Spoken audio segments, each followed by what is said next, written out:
All right, we continue from where we stop. We're on to A to Z of export business financing, part 5. Like I said, we might be getting to part 10 of this series. And basically, we're discussing how to effectively finance international trade transactions, especially on the export side, for individuals, exporters in Nigeria, export investors in Nigeria, and more importantly, the bankers who will be approached by individuals, exporters to fund this transaction. We've had 4 parts already, and this evening we'll be looking at part 5. Now, this evening, as we look at part 5, I'll be focusing on a particular instrument called demand guarantee. Demand guarantee. That will be my focus this evening, demand guarantee. And I'll be looking at how demand guarantee provides security in a typical trade transaction, export transaction. You know, it's very important you understand the fact that in a typical trade transaction, there's different instruments you can use to mitigate your risk. For example, okay, one of the payment methods in international trade, generally, is open account. That's one of the payment methods in international trade, open account. An open account is not very safe in the sense that with open account, the implication of that is that good will be shipped to the buyer, document will be sent to the buyer, then the buyer will clear the goods and pay afterwards. So challenge is always, what if he does not pay? What if he does not pay? That's the challenge. Now, but the reason why a number of buyers want that is because it reduces the challenges they face when they use other instruments like letter of credit, in which payment is delayed, in which there is document discrepancies. So what they are looking for is, can I get a trade payment option that will make my life easy? Now, as it makes the life of importer easy, it's increasing the risk of exporter. So what we are discussing today then bridge a gap such that I am an importer. I don't want delay in my document. I want to be able to get my document out from the bank on time. That's critical for me as an importer. But I don't have any issue giving the exporter any form of guarantee as long as it's not going to affect the document for me to clear my good on time. So the buyer wants to get document on time, clear the goods on time, avoid issue of discrepancy with bank. The seller wants a guarantee for payment. So we need to find a way to marry both of them. And one of the ways we can marry both of them is to introduce what we are discussing this evening, and that's the concept of guarantee or standby letter of credit. The concept of guarantee actually is demand guarantee and standby letter of credit. International trade risk can be effectively mitigated by deploying the appropriate trade finance instrument to cover the risk of performance and expected payment on the transaction. It's the risk of payment and performance are the two broad general classification of risk in a typical trade transaction. And these two risks can be mitigated with guarantees, demand guarantees. And I can also use a standby letter of credit. A standby letter of credit. Let me try to define these two terms. Demand guarantee is an undertaking given to an applicant or an instructing party or to an individual that comes to the bank for such instrument, and it gives an undertaking to pay a particular amount to the beneficiary of that guarantee, provided that beneficiary presents a document that complies with the terms of the demand guarantee. That complies with the terms of the demand guarantee. Johnny Ogo, welcome. Ayodeji Oretz, welcome. Good evening.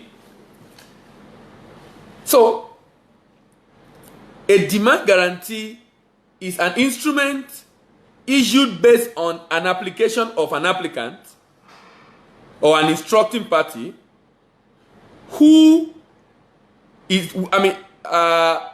is issued by a guarantor. So as an instructing party or an applicant, I go to my bank, ask for a guarantee.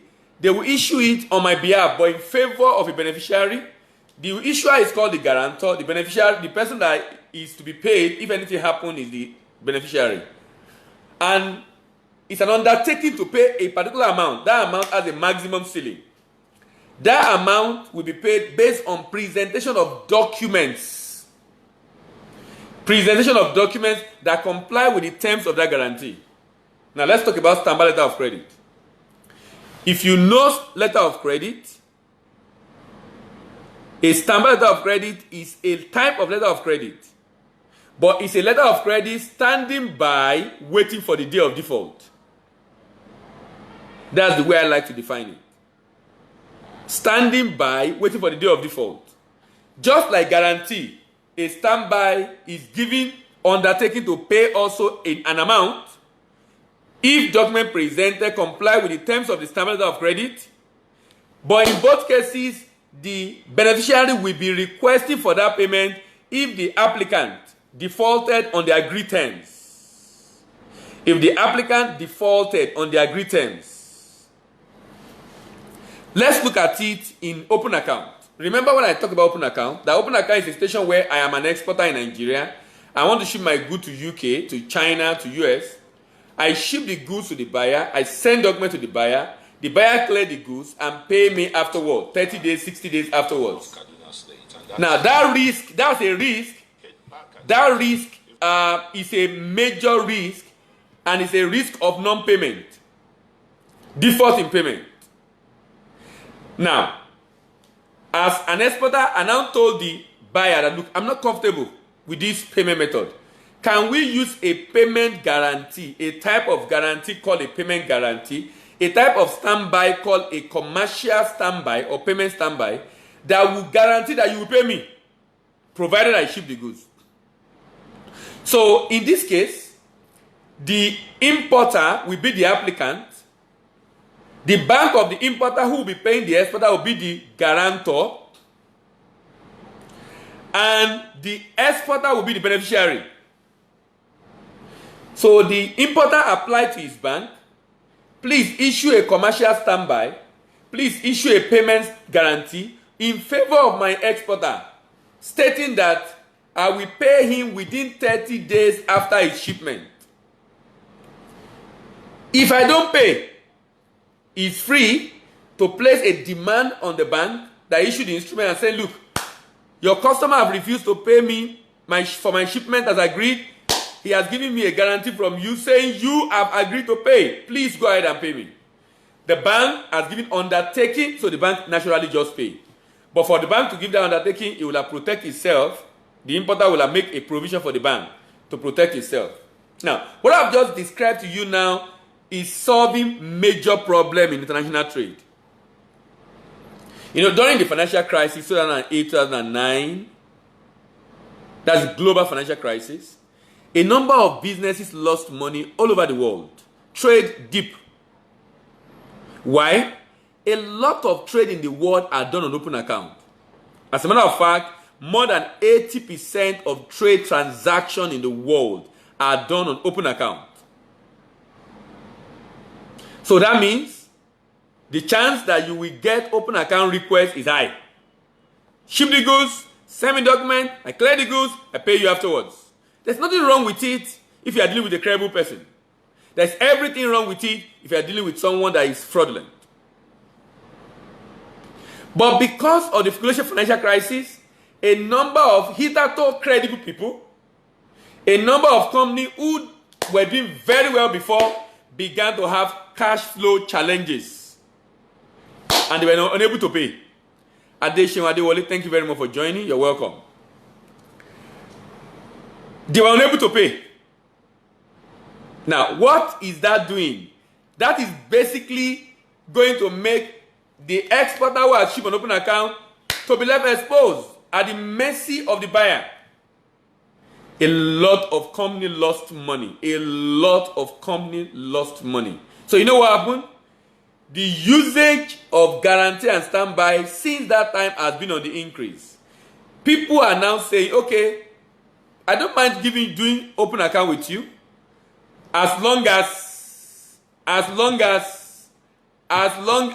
I am protected. So can you get a guarantee?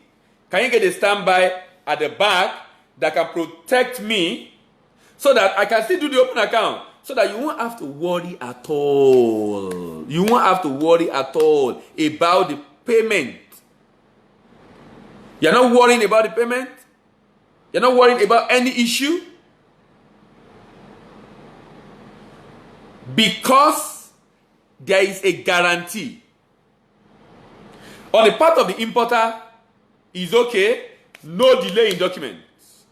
Document is getting to him on time. He's able to get his document on time. He's able to clear the good on time. It's fine. The exporter is able to get guarantee for his payment, and it's sure the payment will come. And if the importer fails to pay, he will go to the bank and collect the money. So that's the beauty that demand guarantee and standby letter of credit brings to international trade. Whenever I'm doing a transaction and I have concern on payment, that's the way to go. That's the way to go. That's the way to go. That's the way to go. That's the way to go to be able to protect yourself. International trade risk, like I said, can be effectively mitigated by deploying the appropriate finance instrument to cover the risk of performance and expected payment in the transaction. Therefore, to get bank to finance export transaction, look for risk gap, engage the right instrument to mitigate the risk of financing by the bank. What are the risk gap? Engage the right instrument to mitigate that risk of financing. Tosin Kumakwayi, thank you very much for joining. Good evening. So look for risk gap. If you are requested to bank to finance a transaction, is there any risk there the bank will be concerned with? Why don't you just get? Why don't you just get a payment instrument to protect yourself and the bank against that risk? And I'm saying one of the instruments you can use is called demand guarantee. Another one you can use is called standby letter of credit. Then you also have others actually, like export credit guarantee, export credit insurance, letter of credit, bill for collection. But in this particular discussion this evening, my focus will be only on demand guarantee. And I'll be giving examples of how it can be used. Only on demand guarantee, and I'll be giving an example of how it can be used. I'll be focusing only on demand guarantee and how it can be used. Remember, there are different instruments. I'll go over the trade instrument again, so that you can note them and then you can read them up. I have two books coming up to be published in March. One of them is Demand Guarantee Made Easy, and the other one is Standby Letter of Credit Made Easy. We already have two Made Easy books. That's Import Business Made Easy, and then we have the Export Business Made Easy. You can always check on Jumia or Konga to be able to pick up those books, or you chat me afterwards and we'll let you know how you get them. Now, so you can always get to read about this instrument later on. That's what I'm trying to talk about. But let me focus on my major discussion today, which is demand guarantee. Demand guarantee has been defined as an irrevocable undertaking issued by a guarantor, and this guarantor is often a bank, upon the instruction of an applicant. This applicant is the customer of the bank, and this applicant can be an importer, can be an exporter. It doesn't have to be importer, it can be exporter. And this instruction of the applicant to the bank to pay the beneficiary can be the importer or the exporter also, depending on the case, any sum that may be demanded by that beneficiary up to a maximum amount determined in the guarantee upon presentation of a demand. A demand is a request to pay, complying with the terms and conditions of the guarantee. Therefore, there are different types of demand guarantee, which we will try to look at some of them today, like I said. Let me go through that definition again. It's very important. A demand guarantee is an irrevocable undertaking. An irrevocable undertaking. Irrevocable means for me to be let off this hook, the party I have given that guarantee must agree to it. That's the meaning of irrevocable in trade finance. When you say an instrument is irrevocable, what that means is that the parties involved must agree for any amendment or cancellation to happen. So what that means is that the bank cannot wake up tomorrow and say it's no more interested. Olaleko Kazim, thank you very much for joining. Good evening. So the bank cannot wake up tomorrow and say it's no more interested. That's not going to be acceptable. Why is that not acceptable? It is an irrevocable undertaking. It's an undertaking. And it's irrevocable. It's an undertaking and it's irrevocable. It is an undertaking and it's irrevocable. It is issued by the guarantor, the bank, upon the instruction of the applicant, the bank customer, which could be importer or exporter, to pay the beneficiary any sum that may be demanded by that beneficiary. To pay the beneficiary any sum that may be demanded by that beneficiary up to a maximum amount determined in the guarantee. Up to a maximum amount determined in the guarantee. Upon the presentation of a demand. Upon the presentation of a demand. A demand, like I said, is a request for payment. It's a request for payment. Upon the presentation of a demand, complying with the terms of the guarantee. So that means the guarantee has a maximum amount. Any amount can be demanded, but no more than the maximum. It can be demanded by the beneficiary. That's the person in whose the guarantee is issued in his favor. He can demand for that, but like I said, it's only expected that this kind of instrument is called upon when there is a default on the part of the applicant. So like the situation I painted, as an open account situation, I talked about the fact that in that open account situation, the exporter, for whatever reason, the importer for whatever reason is unable to effect payment for whatever reason. If the importer is unable to effect payment for whatever reason, that importer will have to pay the bank, because the bank will pay the exporter if the exporter demand for payment. If the exporter demand for payment. Okay, Manuel, thank you very much for joining and good evening. Can we look at another example of demand guarantee? For example, there's a kind of demand guarantee called the advance payment guarantee. Advance payment guarantee. Advance payment guarantee can be issued to secure the advance payment made by an exporter's bank to the local supplier of the exporter. If the local supplier fails to deliver the goods as expected, the exporter's bank can call on the guarantee to get back the fund advanced to the local supplier from the bank that issues such an advance payment guarantee. This kind of instrument will make most banks to be interested in funding a local supplier. So I need a local supplier to supply goods. I need a bank to fund that local supplier, because local supplier need funding. So I can, and the bank is saying, okay, if I'm going to fund local supplier, I need to provide an advance payment guarantee. So I can go to a bank, any other bank, to get an advance payment guarantee. Of course, they might require, typically, if a bank is using advance payment guarantee, typically, the bank is using that fund that will come in as collateral. So sometimes they will also ask in addition a personal guarantee.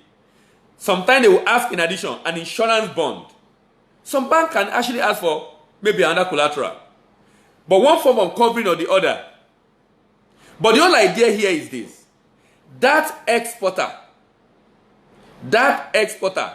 can raise money from the bank to fund the local supply. to fund the local supply. Let's look at an importer and exporter. You know, there are some exporters in Nigeria that get advance payment from their buyer abroad.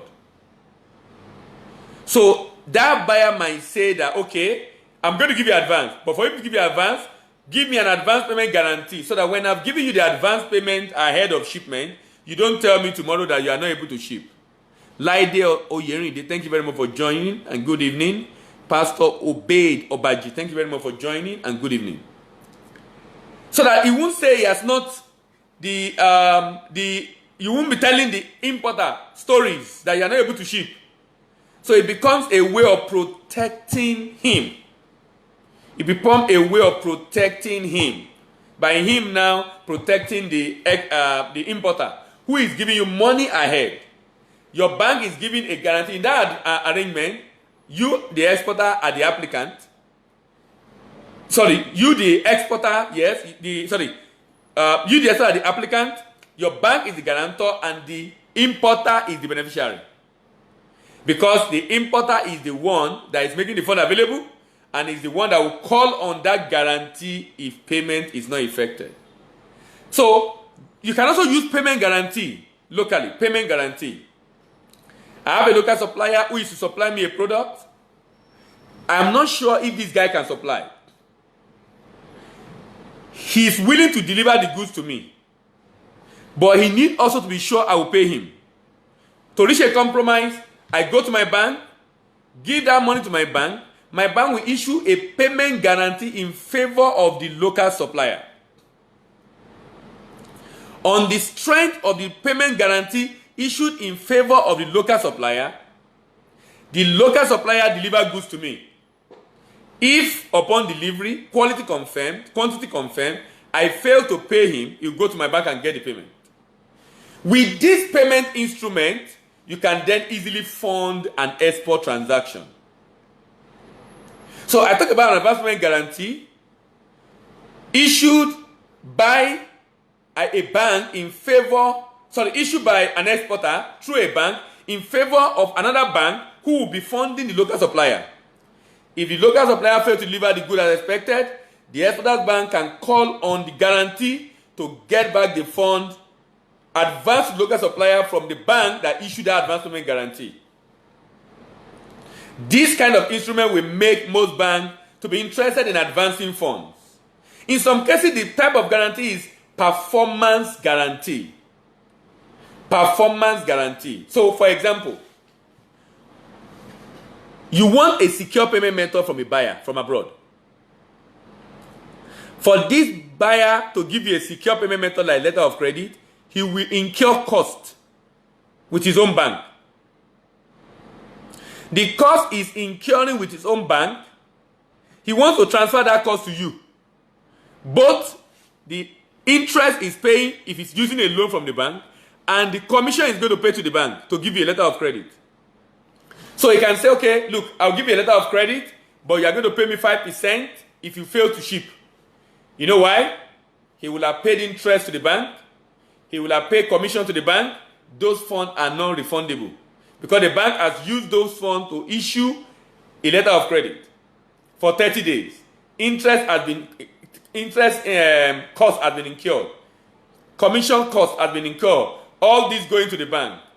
The importer is going to lose if you don't ship. So the importer says, okay, fine.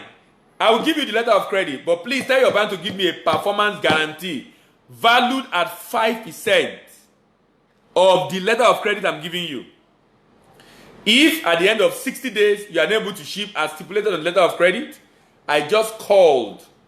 I'll write to your bank to demand for payment, and they'll pay me 5%, which will cover my interest cost.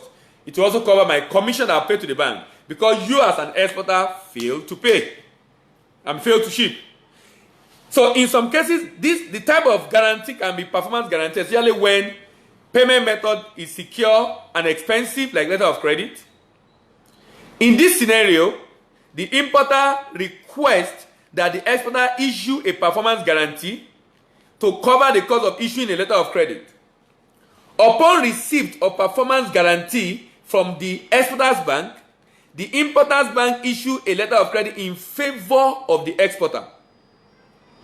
If exporter then fail to ship as at when due, the importer can then call on the performance guarantee to demand for refund of the cost he has incurred to issue the letter of credit.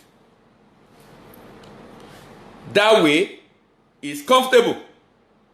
He's comfortable. He is very, very, very comfortable to give you a secure payment method and put you on your toes to be able to perform. And what that means is that your bank will be willing to fund your transaction because you now have a secure payment method. So it helps your financing locally. Basically, what we are discussing tonight is demand guarantee, and that demand guarantee help provide security in a typical export transaction. Demand guarantee helps to provide security in a typical export transaction.